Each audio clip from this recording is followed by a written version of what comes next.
Yeah, so with TCTS, like we said, we're always trying to promote better and better and better humans. And then with our marksmanship standards, we've been doing just that as well. We've really dived into lately a lot of strong weekend only stuff with the standards, which is great to prepare us for the roundups, which we're starting to really, really crush. So one other thing we're playing with is the build drill, strong and weekend only. So people say, well, why would you do that, right? Well, I don't know how many of you have kids or wives and all sorts of whatever, husbands maybe, Sure. right? But tons of my buddies, especially with their children, are carrying their kid like this. And if something happens, you're not going to drop your kid to do your concealed draw and go to work, right? You're going to keep your child. Therefore, you might need to rip and draw concealed with one arm only. On top of that, maybe it's an adult, right? You might need to control an adult like we would doing some high-speed security stuff. Control them, place them somewhere while you might need to pull security or use your tool. And if you use your tool with one hand, are you gonna shoot slow? No, you're going to shoot probably even faster because you're freaking out. Because now you gotta deal with the threat with one hand. So I think it's an extremely applicable skill. What do you think, Blake? 100%. And I mean, you're working on one half of the whole grip at a time anyway. Yeah. So to me, it makes sense. Work out. We can work the strong hand, put them together. You have a better, double hand grip. Exactly, exactly. So right now, a little one that snuck. Oh, no, that wasn't you, Blake. Not at all. Might have been. I'll take it. No, not at all, not at all. Not on those really fast ones. So we are going to go 3 yards instead of 7 at the onset. This is not easy. So instead of going at 7 and forcing myself to have to go maybe a little too slow for a realistic scenario, we'll go 3 and then maybe back it up as we start to get better. Because this is some not easy stuff. All right, that gun butter, keeping this thing running. Who knows when the last times I've cleaned it. Okay. All right, strong hand only. Stand by.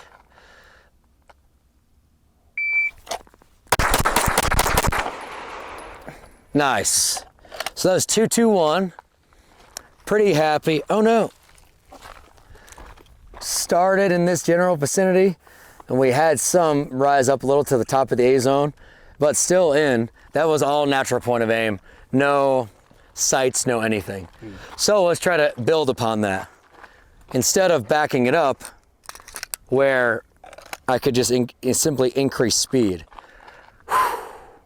Bear down on that grip. Stand by. Nice, that was way more center. A 195, which is pretty cool. So we're gonna do that one more time to confirm, make sure I'm not full of it and that wasn't a lucky one. All right, stand by. Whew. Try to pick that one up. 195, same result. So we kept them all in the alpha zone. Our lowest one ended up down here. Yeah, nice, carve a nice little hole in the center of the target. Yeah. We canned. Cool. Oh boy, it's about to get interesting. What do you think about these strong and weekend onlys, Blake? That's something I need to do more of for sure. Yeah, it really, like you said, builds that confidence.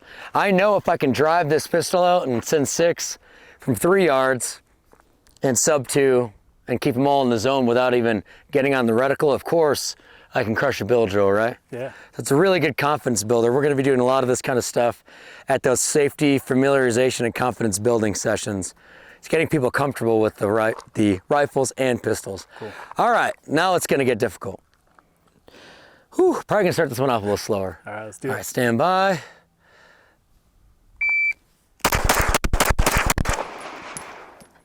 Not bad, kept him in. 2.1, oh yeah, because there's no draw. Right. I was like, dang, that was fast. All right, but you could see how it's rising more. Rising more, it's still pretty flat though. Still pretty flat? Yeah. Really gotta bear down with that wrist, like force this mother lover to stay. Whew. All right, stand by. That was better. That was solid. That was more controlled.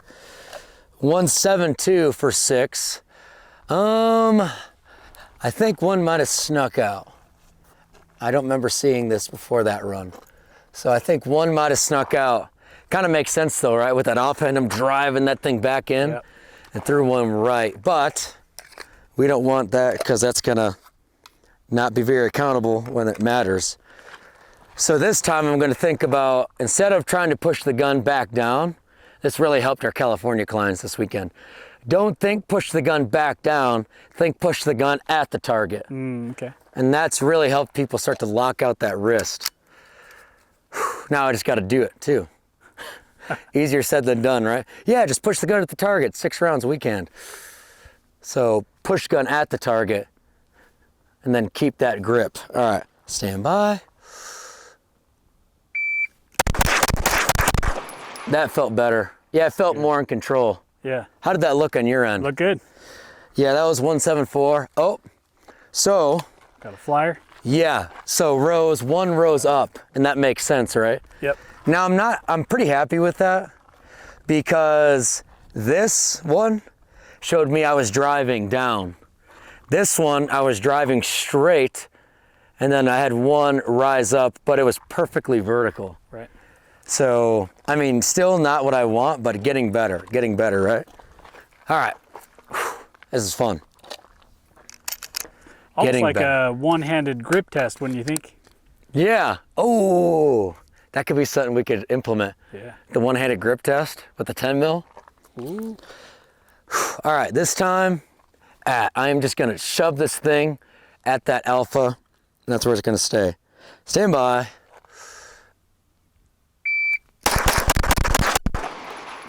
Ha, that's funny.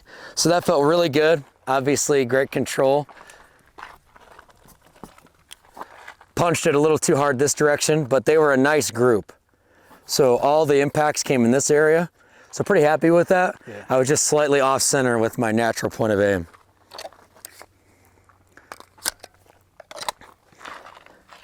All right, last one. Whew. So now, like you said, let's try it all together. So now we're just gonna do a regular one and see, like, you know, see the contrast in the grip. Cool. Yeah, see, I felt super confident. I mean, it's only 3 yards away, but 176, and they all got in there no problem. Yeah. And yeah, helped carve a little more of a hole in this area that time. But yeah, I had so much confidence going into that because I just did it with this and this. Yeah. Of course, I can get the full grip and just go to full send. First shot in .89, not bad. Fast. Whew. Anything to add to that, Blake?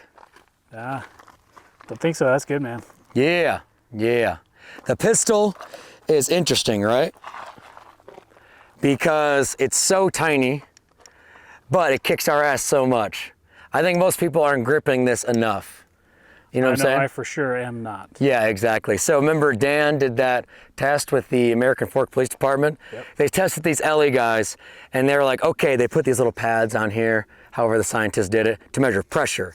And they had them grip the pistols as tight as they could, like this. All right.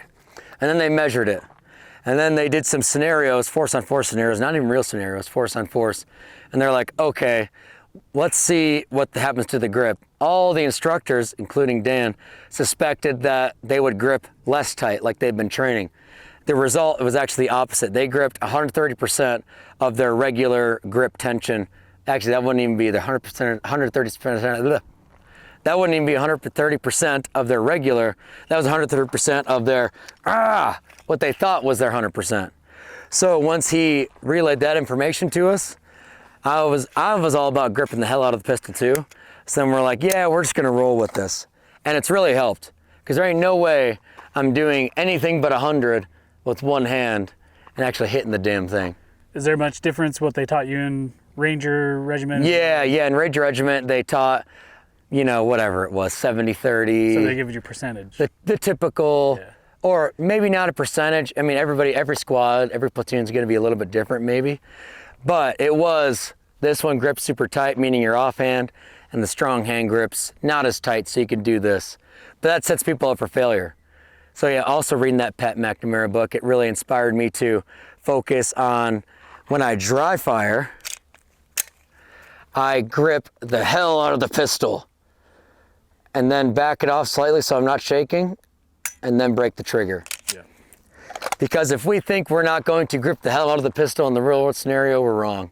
Oh, yeah. So doing that helps me figure out how to control the trigger finger and keep it separate from my hand with a really tight grip. Yeah. That's why people don't do it, because it's really hard to grip this super tight and keep that dexterity. Great exercise to do though. So when you dry fire, just drive, grip tight, but then this is perfect. And then it comes into the standard, right? Because then you grip the hell out of the 1 round and you get back on the wall. Then for the 2s, you're pop, pop. And for the 5s, you're 5 rounds under 2 seconds, just gripping the hell out of it. So you gotta grip the gun tight. You gotta grip the gun tight. Yeah, all right. Should we do a little rifle? Yeah, let's do it. Yeah, let's do it. All right.